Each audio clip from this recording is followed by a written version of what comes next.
Hello, hello, hello, and welcome back to another edition of Fan Talk, your favorite podcast, but your favorite fan. That is, of course, me, Kyle Brenchley. It is a beautiful, beautiful Wednesday morning here in the 8:01. What a time to be alive. Fall is in full swing.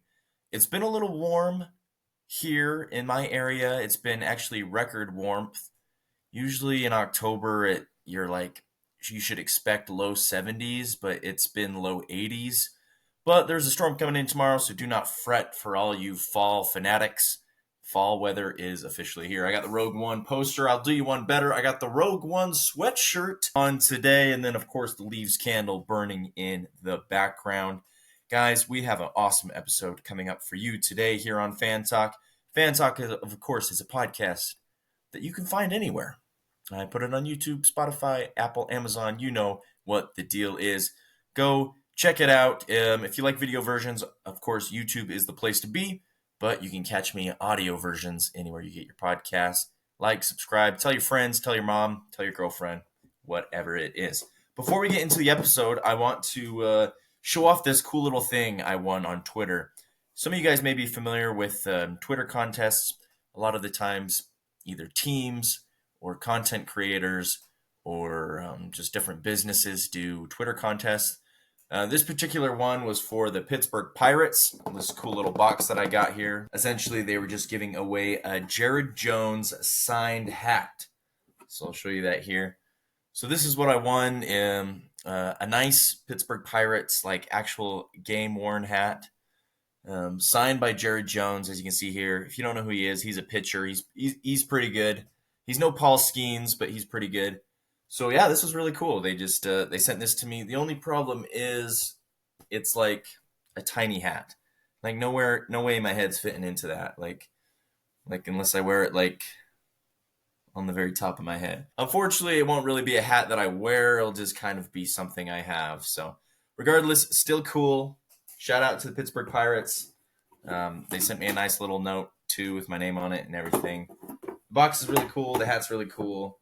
And yeah, so if you guys ever do those Twitter contests, usually all you got to do is just retweet and like the post or something like that. So anyways, let's jump right into our episode. Let's start off with the Fan Talk Fast Talk, 3 quick stories to start off your Wednesday. And let's start talking baseball.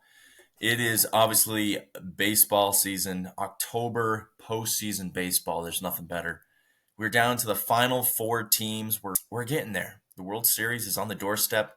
Let's start off with the New York Yankees, who last night secured a dub against the Cleveland Guardians, a 3-6. Aaron Judge hitting his first postseason home run, which is weird to think because he's the king of home runs. But, I mean, the Yankees didn't even make the postseason last year, and then in years past, they just haven't done well. So this might be their year to really make a splash. They're up 2-0 on the Cleveland Guardians, and I think they'll probably get through to the World Series. Obviously, they added Juan Soto this year.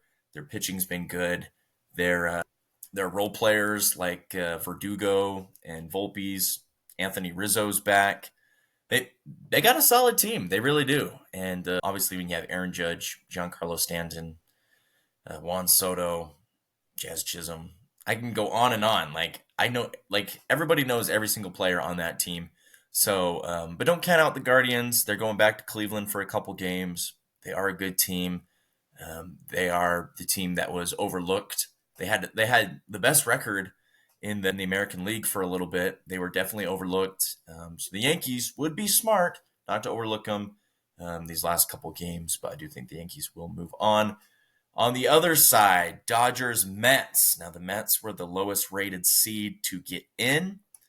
Of course, they came in as a 6th seed in that wild scenario on the last day where they had to pretty much win at least one game and they were in. Kind of crazy. But they are tied 1-1 currently with the Dodgers. They got a huge win over the Dodgers the other day, 7-3 to tie the series. Pete Alonso, of course, is a baller. You got Francisco Lindor. This Mets team's really good. They weren't that good at a certain point in the season, but they kind of turned it around. They play again tonight, back home in Queens. Now, New York fans are passionate. They're going to bring the heat. I'm just saying, check this out. A Subway Series for the World Series. I think everyone, except for Dodgers fans, would love that. It's kind of funny. You see stuff like this on Twitter where it's like, who's the United States rooting for? Who's everyone rooting for? And it's got a map of the U.S. and the entire map is filled in with one color for the Mets or for the Guardians, and then the state of New York for the Yankees, the state of California for the Dodgers. So it's kind of funny that way. I am definitely rooting for the Mets. As for Yankees Guardians, I don't. It could go either way. Well, I don't think it will go either way, but my loyalties go either way, is what I'm essentially saying. I think it would be cool to have a Subway Series, World Series, Yankees Mets, Guardians Mets would be fine as well. All right, let's talk WNBA. I don't know if I feel bad. It's just, people talk about how and the WNBA has had it's been a record year for viewership, for people showing up in the stands, for popularity. It's definitely risen. And it will continue to rise. It's just tough when their postseason, their WNBA playoffs, is at the same time as college football, is at the same time as the NFL, is at the same time as postseason baseball, is at the same time as the NHL season starting. I'll even throw on there Premier League soccer, Major League Soccer.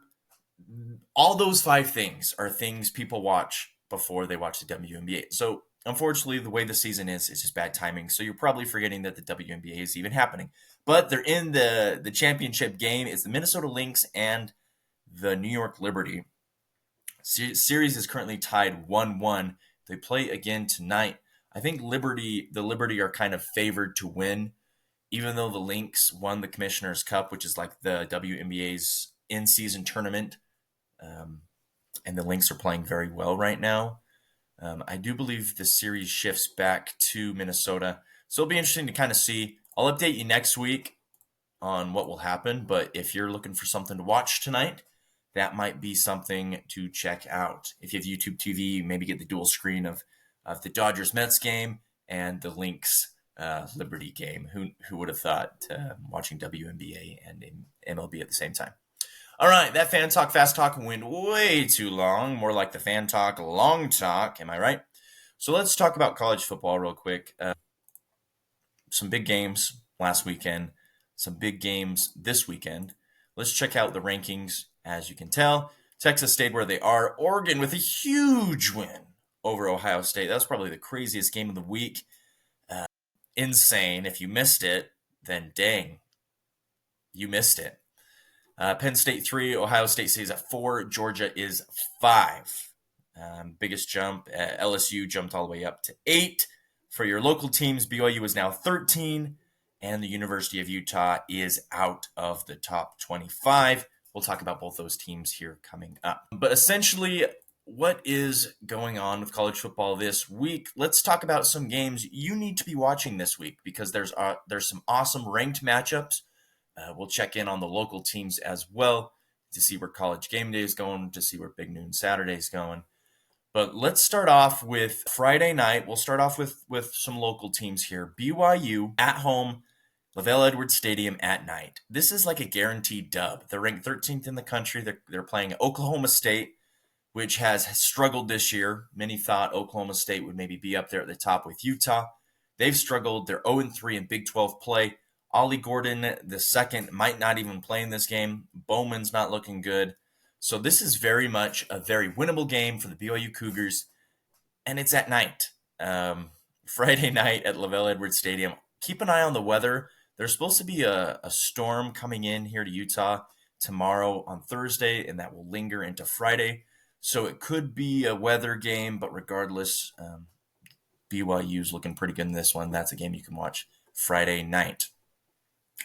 The other Utah team to keep an eye out for, Utah. Big news out of there. Cam Rising done for the year. I mean, I think we kind of already knew that. He played the first game and then had an injury in the Baylor game. Isaac Wilson's kind of been the guy that they've been going with. He came back in this Arizona State game, Cam Rising did, and did not look good. His throwing arm, apparently he's got fractured fingers or something. and then his knee didn't look good. Like, he didn't look good, and then he got tackled weird, and apparently now his leg is hurt. So my advice to Cam Rising is to hang it up. You've had a really good college career. You had a couple good years at Utah, a couple Pac-12 championships, Rose Bowl games. Hang it up, brother. You are eligible to come back for an 8th year, but you're 25 right now, I think. 25, 26. Do you really want to come back in your upper 20s and be hanging out at college with a bunch of 19-year-olds? You know what I mean? Like at a certain point, you just have to move on. Let the good times roll, but you have to move on. But I'm in no position to tell you what to do. But I think Utah, you let Isaac Wilson go for the rest of the year. Let him struggle. Let him learn. Let him develop. And then next year, you're back better than ever. So that's the thing. Utah, TCU. Utah might actually win this game. TCU is kind of just a mid team, but I don't know. It might be another game that they drop. All right, skipping along now here. Early morning game, a game that's being overlooked. It is where Big Noon Saturday is going to be the Fox pregame show. Nebraska and Indiana. Now, Nebraska 5-1. They're doing a lot better with their new freshman quarterback. But Indiana, now I'm not going to say Indiana. If Indiana played like an Alabama, Tennessee, Ole Miss, LSU, Oregon, they'd probably lose. But they're 6-0. They're ranked 16 in the nation, 3-0 in Big Ten play. They're low-key a good team. Like, they're a good team to watch. This should be a fun game. This is in the early morning slate.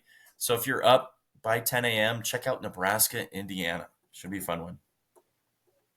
Another game you should be watching, of course, an SEC matchup. Alabama visits Tennessee, 7 versus 11.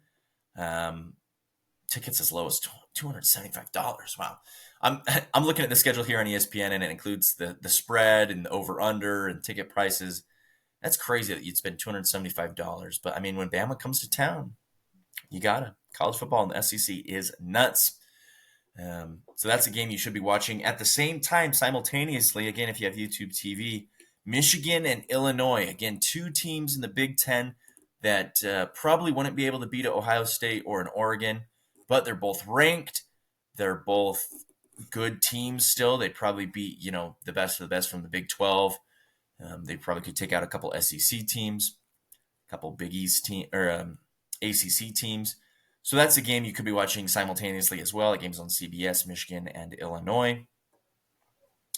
And then later in the day is when the big guns come out of the play. Oh yeah, shout out to Utah State, my alma mater. They host New Mexico. This might actually be a game that Utah State wins. Not having a good year, currently sitting at 1-5. Now this is where College game day is going to be. Georgia visits number 1 Texas. Texas, unfortunately, slaughtered my Oklahoma Sooners last week, and they're 6-0. Quinn Ewers is back. The offense looks really good. The defense looks really good. Georgia, 5-1, coming off a bye. Actually, not a bye. They did beat Mississippi State last week in a game that was a little closer than many people would have liked. They're looking to get some juices flowing again after that tough loss to Alabama. Should be a fun game. This game is being played in Austin, Texas, of course, home of the Texas Longhorns. ABC, 5:30 prime time. Check that game out. Yeah, that's pretty much the games you should be watching this week. You can't miss those. Let's switch over to pro football. Let's talk NFL now, and let's talk a couple trades that have gone down this week that may shift your fantasy football approach. I don't know the impacts of what it will have on these teams, but we'll talk about that. So first and foremost, let's talk about Davante Adams getting traded to the New York Jets. I think a lot of people kind of forecasted this or predicted this. Davante Adams went to the Raiders with his college friend, Derek Carr. They had some good times. Nothing really happened other than, they probably hung out and had good times in Vegas. I don't know. I didn't understand that one. Davante Adams, sure, you go team up with your college teammate, but you really thought that a Derek Carr-led Raiders team was going anywhere? Like, he was just taking the money and the vibes. Anyway, so then he's stuck here in Vegas. He has Jimmy Garoppolo throwing to him. He has Aiden O'Connell throwing to him. He has Gardner Minshew throwing to him. And he's like, geez, I'm in a really bad situation. So him going to the Jets, I think, is a whoop-de-doo. Like, the Jets are the Jets. They're 2-4. They have problems much deeper than needing a wide receiver. I mean, Garrett Wilson's been great. Mike Williams as their third option will probably get traded. Alan Lazard, of course, is Aaron Rodgers' buddy. So, I mean, Garrett Wilson and Davante Adams and Alan Lazard, sure, they might give you some good fantasy points, but I don't think they'll really change the trajectory of the New York Jets. So instead of going 7-10 or 6-11, the Jets might go 7-10. That's probably the difference. Now, this one actually does make some impact. Amari Cooper got traded to the Buffalo Bills, and the big kind of thing, one of the big things going into the Buffalo Bills season this year is who is Josh Allen going to throw to? Obviously, Stephon Diggs went to Houston.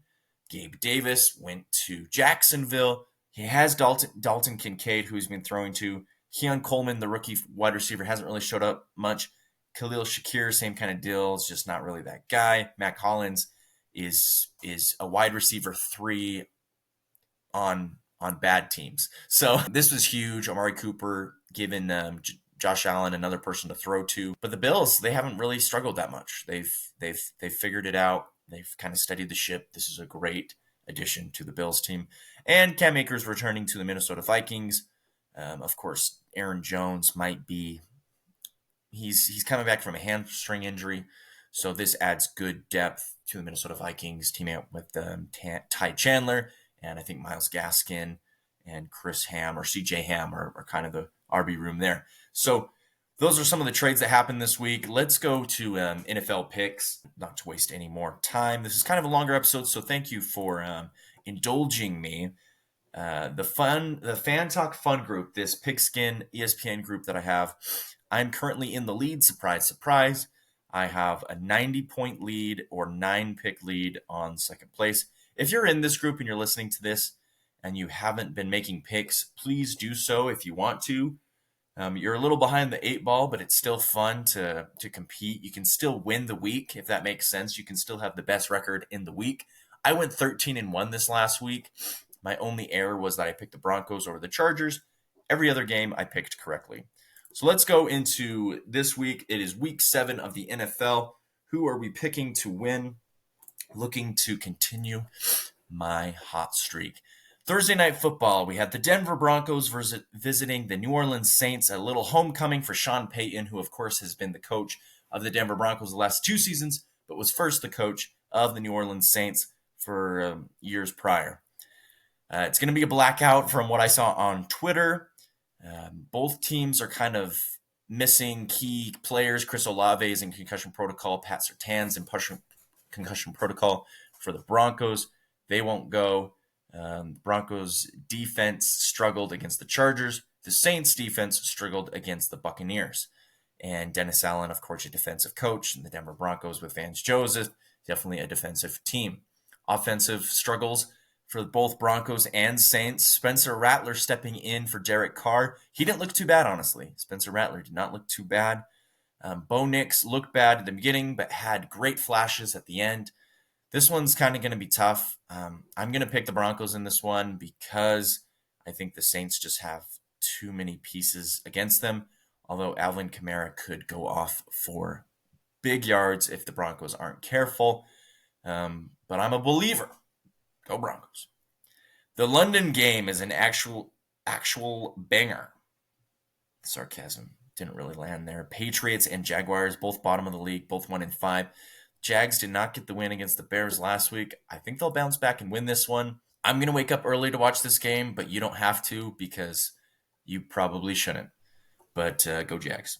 Seahawks at Falcons. Ooh, this one's a little tough. I think the Seahawks are looking for a bounce back win. They're going to need it. They started 3-0, but have now gone to 3-3 and are quickly losing speed in the NFC. A couple of those losses were at home, so maybe on the road it will shake things up. But I do like the Falcons in this one, so give me the Atlanta Falcons. Dirty Bird winning at home. Titans at Bills. Wow. Here on the Pick'em, it shows what percentage of users are picking whatever team to win. Titans have only been picked 1%. I'm going with the Bills in this one. Amari Cooper donning the red and blue in Buffalo. Browns Bengals at Browns. The Browns are a hot mess. They're probably going to trade away all their pieces. Unfortunately, Kevin Stefanski might be let go this season. I'm going to go with the Bengals. Very much needed win. They got over the Giants. Now they get the Browns. Some of these low-level teams are helping them climb back into it. Now, this is probably the game of the week, honestly. Texans at Packers. It could very well be Sunday night matchup. Probably should be, in all honesty. Gosh, this one's the hardest one for me to decide. I think I'm leaning towards the Texans just barely, but I wouldn't be surprised if the Green Bay Packers pulled it off. They're at home. They're in Lambeau. Jordan Love threw 4 touchdowns last week. Got all of his receivers involved. Could be a fun game. Dolphins and Colts. I'm going to take the Colts in this one. The Dolphins don't really have a quarterback, obviously. They're coming off a bye, and sometimes teams coming off byes, while they do get rest, they are a little out of shape with the flow of the game. Colts, give me the Colts at home. Anthony Richardson might make his return. If not, I put my trust in senior citizen Joe Flacco. Vikings and Lions. Now, this is another fun matchup. Vikings 5-0, only one of 2 teams left who are undefeated. Lions 4-1, coming off a huge victory against the Cowboys, 47-9. Talk about a freaking bully fest. Jeez, embarrassing. Give me the Lions in this one. I really like the Lions. Vikings are obviously undefeated, but I think there's some teams who have 1 or 2 losses that are actually better than the Vikings. But don't count out their defense. Look for the Vikings defense to get to Jared Goff, maybe force a turnover, but the Lions win it in a shootout. Eagles and Giants. I'm going to take the Eagles in this one. The Eagles are definitely not flying as high as they have in the past, but with Davante Smith and A.J. Brown coming back, Jalen Hurts should look a little more comfortable, and they're playing the Giants, who is a team that has yet to really turn the corner. Raiders at Rams. Give me the Rams in this one. The Raiders no longer have Davante Adams. Look for Brock Bowers, if you have him on your fantasy team, to rack up a lot of points. Alexander Madison potentially as well. And if you're in a kind of a bigger league, you might find him on the waiver wire, pick him up. A good addition to your team. Panthers and Commanders. Commanders all the way.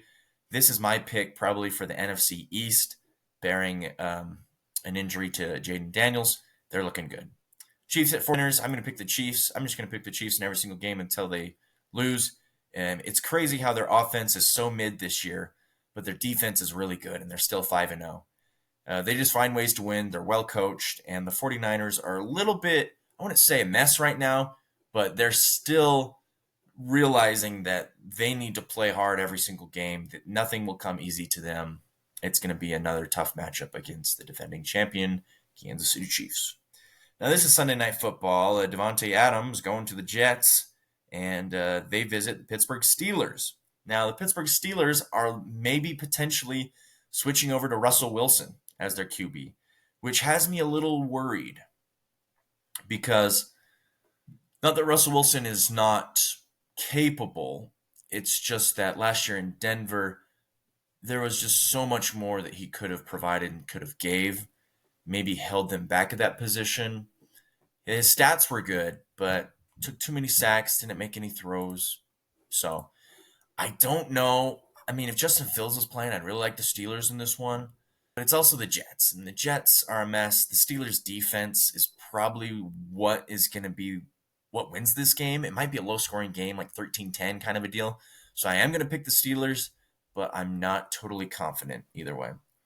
Bucks and Ravens, Monday Night Football. A lot of people like the Ravens in this one. I like the Buccaneers. This might be my upset pick of the week. Should be a fun matchup. The Buccaneers are going to be an offensive juggernaut the rest of the year. And the Ravens' defense is simply just not as good. It's their offense that keeps them in games. So a tough road game against Tampa Bay. I'm going to take the Bucks. And then Chargers at Cardinals. I think I'm going to choose the Chargers in this one. The Chargers' defense is much improved. And Bo Nix, there were so many times where he didn't have anyone to throw to because the Chargers' defense was on lockdown.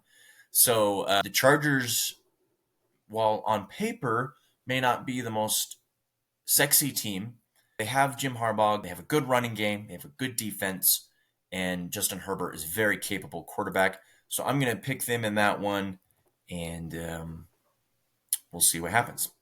All right, guys, those were my NFL picks for Week 7. Let me know who you guys think is going to win down below. If you still want to join the group, it is not too late. And if you're in the group already, make sure to make your picks. This is your weekly reminder.